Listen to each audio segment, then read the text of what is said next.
This poem is called Compassionate. It's for Steve Biddulph, who wrote a book on parenting, and my father. I see the old man sitting there. We must come together over this. What is he thinking about? He's thinking about the war over and over, and the war has been over 50 years, 53 years. How long has he been sitting there like this? 53 years. How long has he been asleep? 53 years. His life has come and gone while he's been thinking about the war. 53 years. His child has been and gone and come again many, many times, but he has never really seen his child. His child is writing this. 46 years. His wife, where has she been? 60 years. I've seen the photos of them. Beautiful young people, younger than us. Their young faces shining out of the black and white photos, 53 years.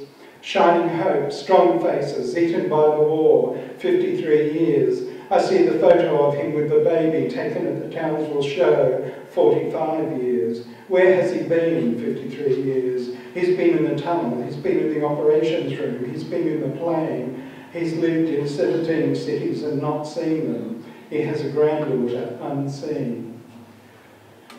My father, who saw that plane descend in flames outside of Ceduna, who dragged those burnt and burning bodies out without thinking about it and now does nothing but think about it.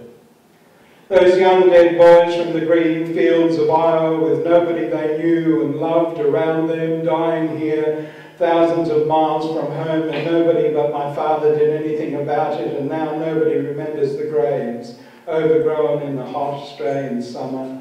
But he remembers. He drives 3,000 miles at the age of 84, and he cries as he cleans the graves. Somewhere back in Iowa, an old woman looks up from the TV or a sink with the bright day glaring at her out there under the Iowa sky and remembers a face. Nobody but my father held the weight of those light spirits who flew back to their home in Iowa over the dark and rippling water. I have flown, dark of night, 37,000 feet high above dark water immensity, down below, the travellers coming home from LA, from Disneyland, from whatever it was they were doing with their lives, but my father forgot to do. He sits there now, but he was taken from us as that plane climbed into the sky and then seemed for a moment to hang still and defying the laws of gravity and dropped like a stone, trying to be a bird for that brief moment so full of life and the desire to live, but dropping out of the sky onto the dry Ceduna airstrip, that dry grass, the spinifex rolling out to get burned up by the eating fire that was so eagerly fed. That plane had been so full of fuel. What were they thinking, those young Iowa boys? Their lives all ended here in South Australia. I don't know, but I know at least one of them was thinking, no, I don't want to go. Not yet. I still have to kiss Bess. She's waiting back on the porch in Iowa or back in the back seat of my father's Ford, and I won't let go. And he took over my father's life, and he's been trying to get back to Iowa ever since.